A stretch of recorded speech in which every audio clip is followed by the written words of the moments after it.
Depressões reeducativas. Sabeis por que às vezes uma vaga tristeza se apodera dos vossos corações e vos leva a considerar amarga a vida? François Bordeaux. Item 25, capítulo 5, do Evangelho segundo o Espiritismo. Dores existenciais. Quem não as experimenta? A pergunta do espírito François de Geneve foi elaborada num tempo em que os avanços das ciências psíquicas não tinham alcançado as profícuas conquistas da atualidade.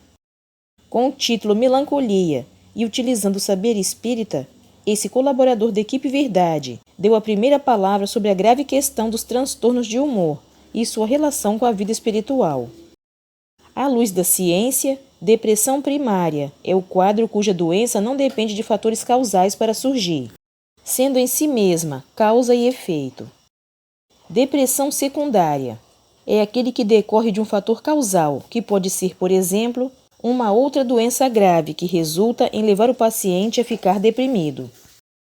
Boa parcela dos episódios de depressão primária é crônica, aqueles que se prolongam e agravam no tempo, mas que permanecem nos limites da neurose, ou seja, que não alcançam o nível de perda da realidade.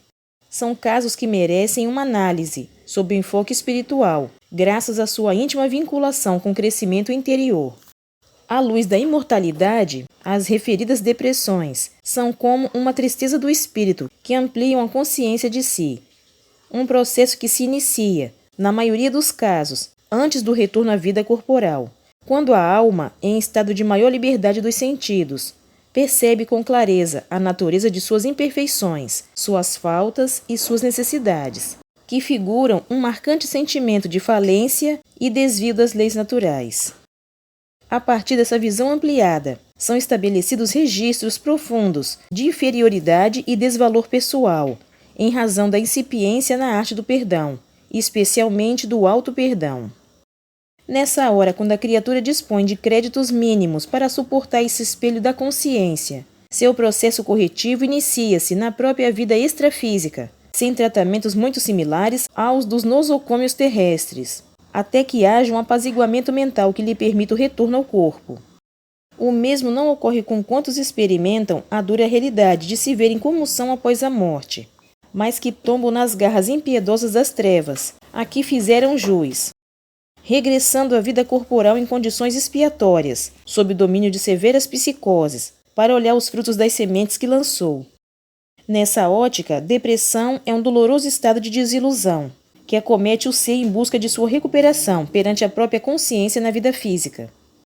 Essa análise amplia o conceito de reforma íntima, por levar-nos a concluir que soa para a alma um instante divino para a reparação, conclamando-a após esbanjar a herança do pai, assim como o filho pródigo da parábola evangélica, ao recomeço progressivo no colo paternal, onde encontrará descanso e segurança, valores perdidos há milênios nos terrenos de sua vida afetiva.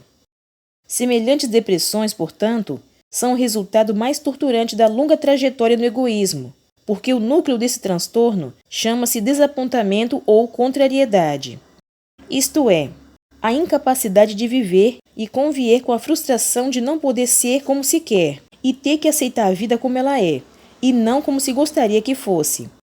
Considerando o egoísmo como o hábito de ter nossos caprichos pessoais atendidos. A contrariedade é o preço que pagamos pelo esbanjamento do interesse individualista em milênios afora, mas igualmente é o sentimento que nos fará refletir na necessidade de mudança, em busca de uma postura ajustada com as leis naturais da vida. Para a maioria de nós, contrariedade significa algo ou algum acontecimento que não saiu como esperávamos. Por isso, algumas criaturas costumam dizer: nada na minha vida deu certo. É uma questão de interpretação. Quase sempre essa expressão não deu certo quer dizer que não saiu conforme nosso egoísmo. O desapontamento, portanto, é altamente educativo quando a alma, ao invés de optar pela tristeza e revolta, prefere enxergar um futuro diverso daquele que planejou e no qual a grande meta da felicidade pode e deve estar incluída. O renascimento corporal é programado para que a criatura encontre, nas ocorrências da existência, os ingredientes precisos à sua transformação.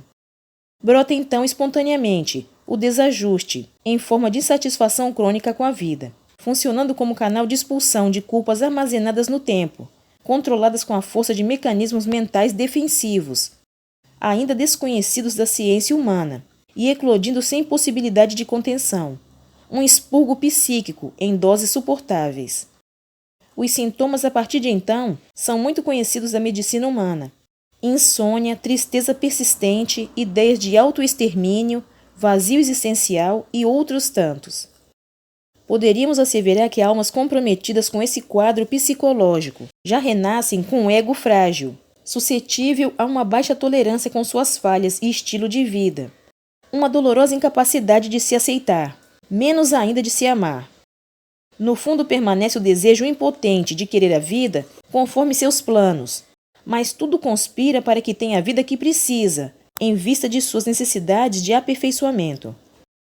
A rebeldia, no entanto, é a forma revoltante de reagir perante os convites renovadores. Pode agravar ainda mais a prova íntima. Nesse caso, o homem só sobra em dores emocionais, acerbas que o martirizam no clímax da dor-resgate. Medo, revolta, suscetibilidade, impotência diante dos desafios são algumas das expressões afetivas que podem alcançar a morbidez, quando sustentadas pela teimosia em não aceitar os alvitres das circunstâncias que lhe contrariam os sonhos e fantasias de realização e gozo. Forma-se então um quadro de insatisfação crônica com a vida. Como já dissemos, esse é sem dúvida o mais infeliz efeito do nosso egoísmo, o qual age contra nós próprios, ao decidirmos abandonar a suposta supremacia e grandeza que pensávamos possuir, em nossas ilusões milenares de orgulho que se desfazem ao sopro renovador da verdade. Eis as mais conhecidas facetas provacionais da vida mental e emocional do espírito, que experimenta a dor das depressões primárias crônicas, cujo processo detona sua melhoria espiritual, que já vem sendo relegada ao longo dos evos.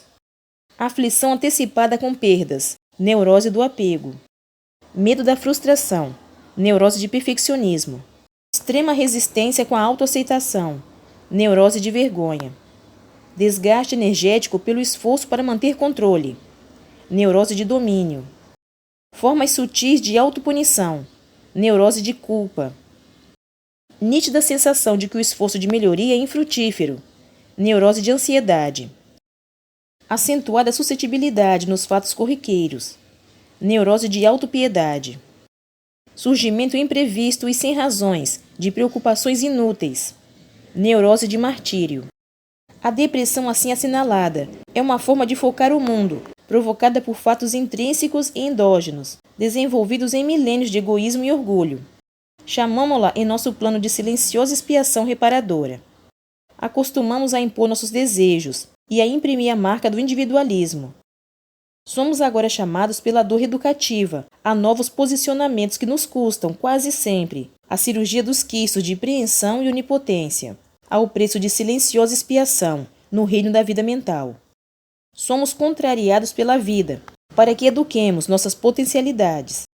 Infelizmente, com raras exceções, nossos gostos são canteiros de ilusões onde semeamos os interesses pessoais, em franca indiferença às necessidades do próximo, colhendo frutos amargos que nos devolvem a realidade. Há que se ter muita humildade para aceitar a vida como ela é, compreender sem reclamações endereçadas a nossa consciência e tomar uma postura reeducativa. O orgulho é o manto escuro que tecemos com o fio do egoísmo, com o qual procuramos nos proteger da inferioridade que recalcitramos aceitar em nós mesmos, de longa data. Bom será quando tivermos a coragem de nos mirar no espelho da honestidade e aprender a conduta excelsa do perdão, porque quem perdoa conquista sua alforria das celas da mágoa e da culpa. Conquanto a princípio, o sentimento de culpa possa fazer parte da reconstrução de nossos caminhos. Temos a assinalar que a sua presença ainda é sinal de orgulho, por expressar nossa inconformação com o que somos, ou nossa rebeldia em aceitar nossa falibilidade.